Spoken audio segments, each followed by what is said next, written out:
La deuxième partie concernant l'histoire de la pensée économique porte sur le règne du dollar américain.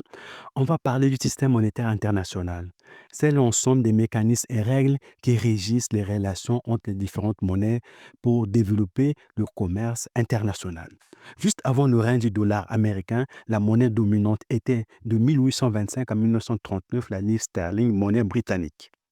Cette domination se manifeste par l'importance de cette monnaie dans les paiements des échanges commerciaux.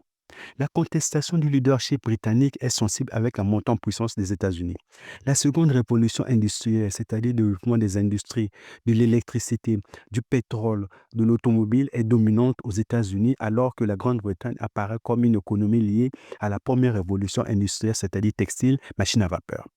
De 1939 à 1944, la livre sterling et le dollar américain sont les principales monnaies internationales. Les choses vont changer avec les accords de Bretton Woods. C'est une ville américaine qui va abriter cette conférence CRJ d'élaborer un nouveau SMI en 1944. Pendant cette conférence, il y a une confrontation entre deux plans. Le plan White qui est américain égale une seule monnaie clé, c'est-à-dire le dollar. Le plan britannique Keynes est égal à une banque centrale internationale plus une monnaie mondiale nommée le Bancor. Mais c'est le plan White qui va l'emporter. Cette victoire marque la perte d'influence de la Grande-Bretagne. À partir de 1944, le dollar devient la seule monnaie internationale. Il est devenu une parité fixe entre le dollar et l'or. Une once d'or est égale à 35 dollars. Le dollar était totalement convertible en or. En 1944, c'était facile puisque les États-Unis détenaient les trois quarts du stock d'or mondial. C'est dans ce contexte que cette fameuse phrase a été dite: The dollar is as good as gold, c'est-à-dire le dollar est aussi bon que l'or. Cette situation privilégiée des États-Unis avait favorisé, en premier lieu, le financement à crédit international de la société de consommation américaine. En second lieu, ce pays pouvait digérer des déficits jumeaux sans pleurs. Les déficits jumeaux sont le déficit budgétaire et les déficits commerciaux. Enfin, le financement du développement des entreprises américaines à l'étranger. Toutefois, deux évolutions vont secouer ce système de Bretton Woods. D'abord, avec la reconstruction post-guerre, les économies européennes et japonaises connaissent une période de forte croissance économique. Ces pays deviennent des concurrents des États-Unis au niveau industriel et commercial.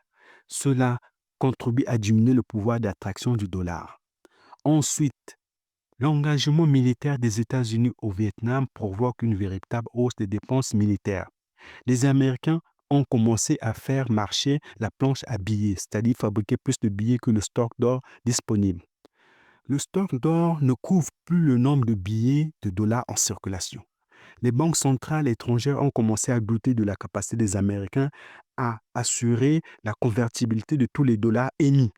Elles se sont précipitées à demander la conversion de dollars en or.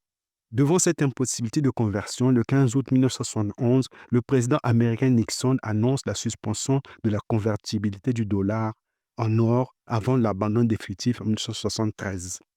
Le SMI de 1944 à 1971 fonctionne de la façon imaginée par le plan White. Depuis ce temps, le dollar continue de régner, mais dans un autre type de configuration, celui d'échange flottant. Concernant le franc CFA, lorsqu'on parle de garantie de convertibilité, il faut savoir à quoi s'attendre. Merci de liker, de commenter, de s'abonner pour soutenir la chaîne. Merci.